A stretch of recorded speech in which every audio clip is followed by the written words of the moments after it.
Good morning students.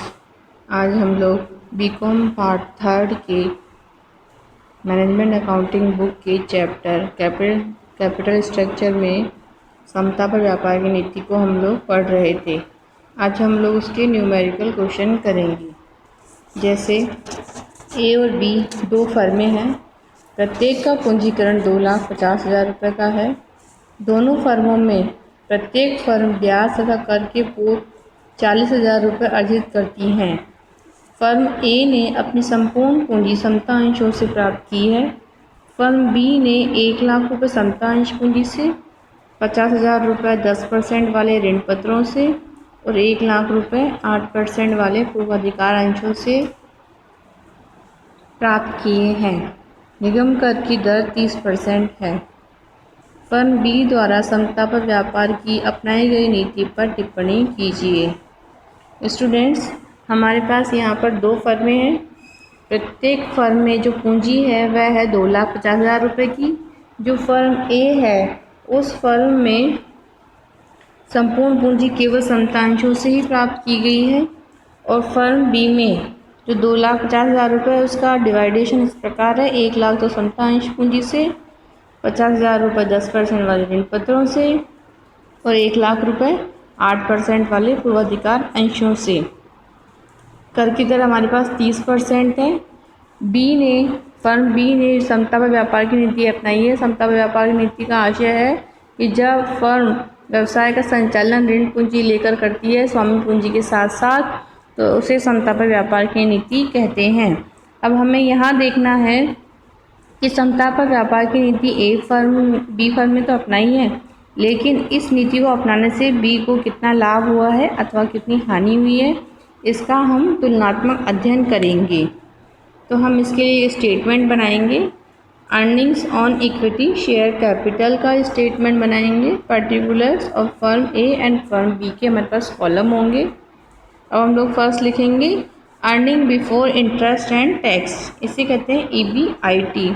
यह हमारे पास 40,000 है, दोनों फर्मों का 40,000 40,000।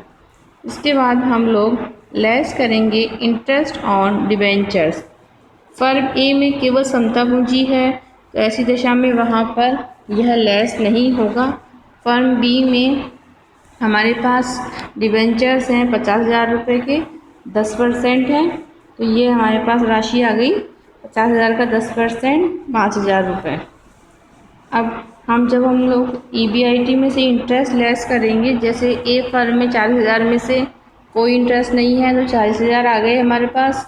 फर्म बी में 40,000 में से हम लोग 5,000 रुपये लेस कर देंगे, तो ये आ गए हमारे पास 35,000 रुपये। इसे कहेंगे earning before tax.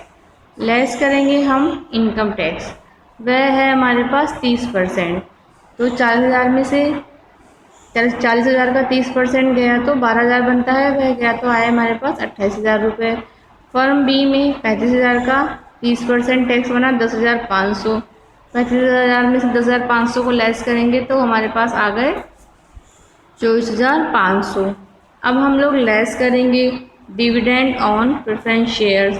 Firm A में तो कोई भी प्रेफरेंस शेयर नहीं है, तो वहाँ कोई डिविडेंड नहीं होगा।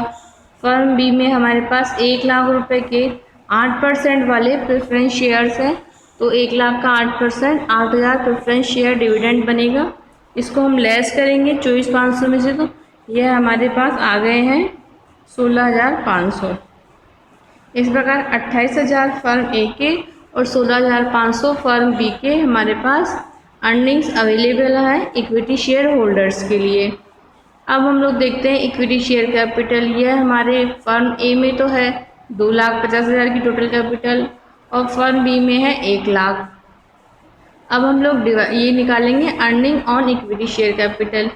इसको देखते हैं हम लोग। यह इसमें ए में तो निकली है 11.2% और बी में निकली है 16.5%। जो भी हमारे अर्निंग्स अवेलेबल हुई है इक्विटी शेयर होल्डर्स के, जैसे 28,000 है तो 28,000 अपॉन 2,50,000 इंटू 100 करेंगे तो यह निकलेगा 11.2%। और ऐसे ही 16,500 अपॉन 1,00,000 इंटू 100 करेंगे तो ये निकलेगा 16.5%। इस प्रकार हम लोग देखते हैं फर्म बी ने समता पर व्यापार की नीति को अपनाया था और फर्म बी ही अर्निंग ऑन इक्विटी शेयर को अधिकतम कर सकी है, जबकि फर्म ए ने समता पर व्यापार की नीति को नहीं अपनाया तो वहाँ पर इक्विटी अंशधारियों के लिए लाभ कम है।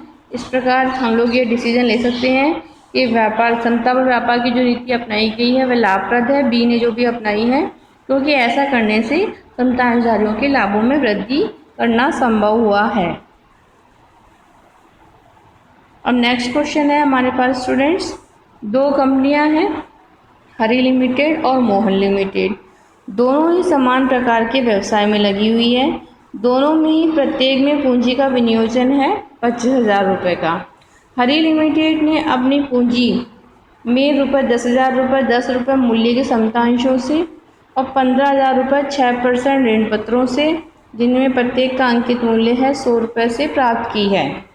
क्लियर है स्टूडेंट्स? हरी लिमिटेड ने 25,000 रुपये कैसे प्राप्त किए हैं? 10,000 रुपये तो उसने समतांशों से और 15,000 रुपये ऋण पत्रों से लिए हैं।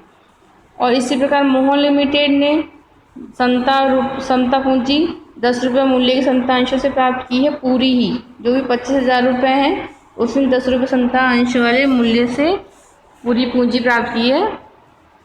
इसका मतलब उसने शेयर्स इशू किए हैं 2500। इस प्रकार हम आगे देखते हैं कि यदि दोनों कंपनियों में प्रत्येक के कर तथा ऋण पर ब्याज से पूर्व आय 5,000 रुपये हो तो हरी लिमिटेड द्वारा समता पर व्यापार की जो नीति अपनाई गई है उस पर टिप्पणी कीजिए। निगम कर की दर 30% है। स्टूडेंट्स क्लियर है? दो कंपनियां हरी लिमिटेड और मोहन लिमिटेड। हरी लिमिटेड ने 25,000 का विनियोजन किया है तो उसने समतांश पूंजी 10,000 और 15,000 रुपये के ऋण पत्र शामिल किए हैं, जबकि मोहन लिमिटेड ने पूरे जो 25,000 रुपये है वो 10 रुपये मूल्य वाले समतांशों से प्राप्त किए हैं। अब हम लोग एक स्टेटमेंट बनाएंगे, rate of return on equity share capital. Particulars Hari limited और मोहन लिमिटेड का कॉलम बनाएंगे। अब हम लोग फर्स्ट लिखेंगे EBIT, earning before interest and tax, वो हमारे पास है दोनों की 5,000। अब इसमें से हम लोग लेस करेंगे इंटरेस्ट ऑन डिबेंचर्स। तो हम लोग देखते हैं हरी लिमिटेड के पास कितने डिबेंचर्स हैं, उसके पास 15,000 के डिबेंचर है, 6% है उनकी रेट, तो ये हमारे पास अमाउंट आ गया 900 रुपये।